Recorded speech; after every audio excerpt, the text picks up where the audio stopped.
እያጣራን ነው፣ በጥቂት ቀናት ውስጥ መግለጫ እንሰጣለን ያለ ቢሆንም አሁንም ዝምታን መርጧል።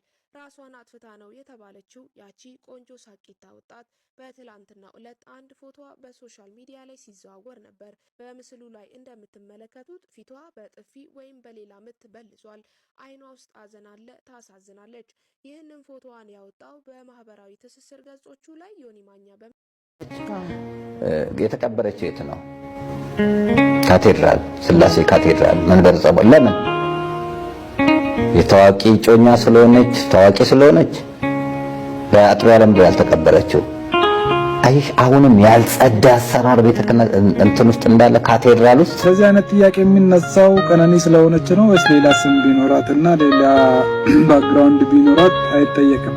ለምሳሌ ከዚህ በፊት አርቲስቶች ታዋቂ ሰዎችና ዝነኞች ሲከበሩ ኖረዋል፣ እየተከበሩም ነው።